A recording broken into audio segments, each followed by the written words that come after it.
students, welcome to class. If today is your Vegan Declaration Day, congratulations. We are really proud of you. We're really happy that you've decided to be kind to the animals, to stop paying for their rape, torture, confinement, kidnapping, sadness, fear, and murder. Thank you. Today we're looking at this sign here. See, we're going to be talking about speciesism a little bit. Some people pronounce it speciesism. You can see this sign here, created by the city, is all about the purple martin. They've even built a purple martin house up here, kind of like an apartment building type thing. So I was looking around and I was trying to find where the same one was for the chickens. Like, where's the chicken house? I'd like to see some chickens in my neighborhood. I looked and looked and rode my bike all around. The only chickens I could find were dead ones. Dead in the supermarket and dead on people's plates. Why is that? Isn't it strange that some birds get treated like royalty and others get treated in the most horrific way possible? What's wrong with us? Why are we like this?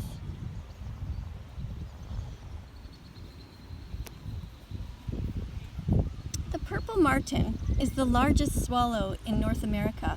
It averages 20 centimeters in length with a wingspread of 56 centimeters, and adults weigh nearly 55 grams. An adapted home. Purple martins generally live in natural cavities. In Quebec, they nest almost exclusively in artificial nest boxes with multiple compartments like this one. A nest box like this can shelter several dozen pairs. Nests are usually of mud and twigs and are often lined with leaves on the inside. Adults hunt flying insects and spiders. Chicks are fed up to 60 times per day.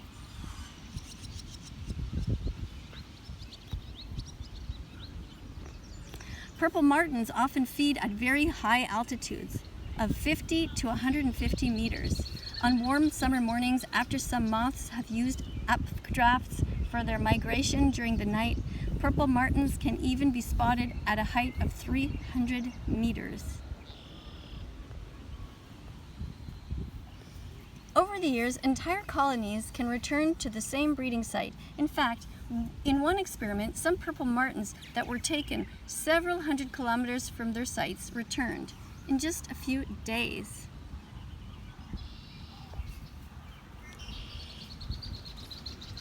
Purple martins.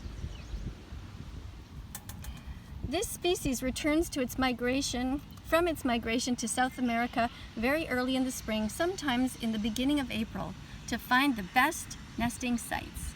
It prefers open areas, especially those near bodies of water. Purple martin populations are in decline, particularly due to competition over nest boxes with the European starling and the house sparrow, two invasive species introduced in North America.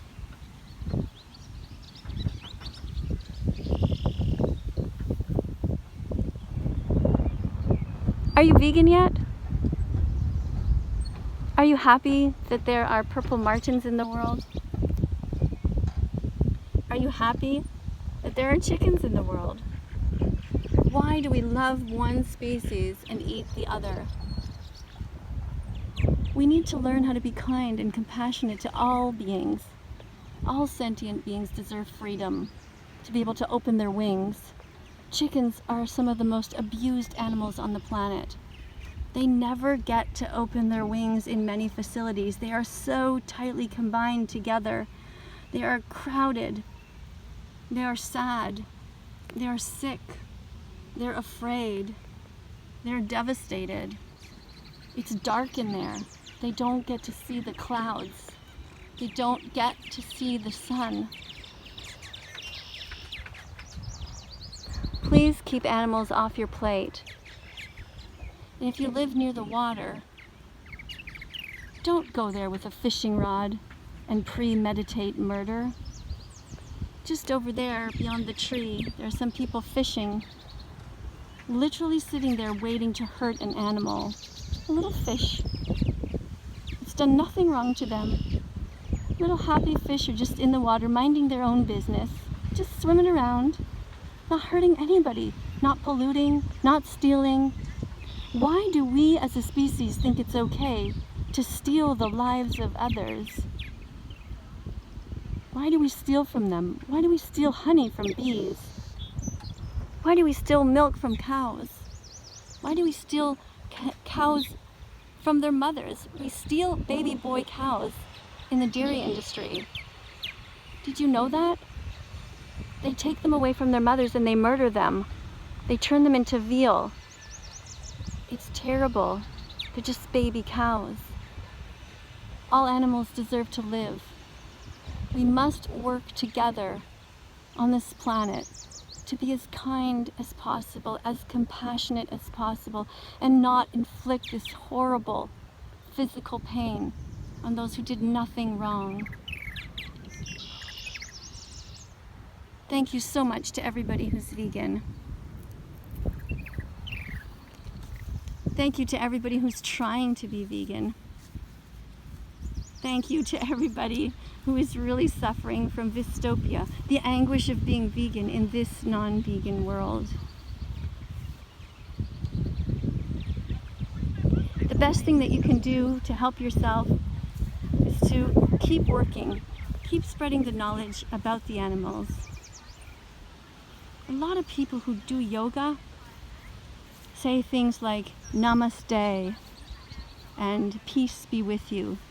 But then they go home and they put murder on their plates. People are so disconnected. Everyone who wants to be close to the earth, to nature, should be vegan.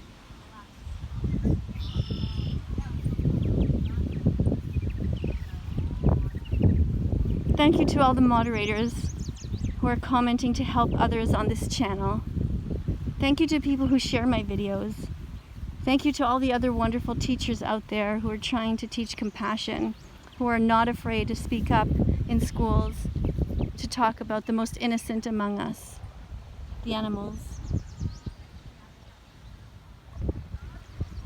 Coming up on the screen will be some other videos. If you haven't seen them yet, click on them. Be curious. Do you see a subscribe button? Click that. Subscribe to this channel. Let's hang out together. Let's learn together in this wonderful school of life.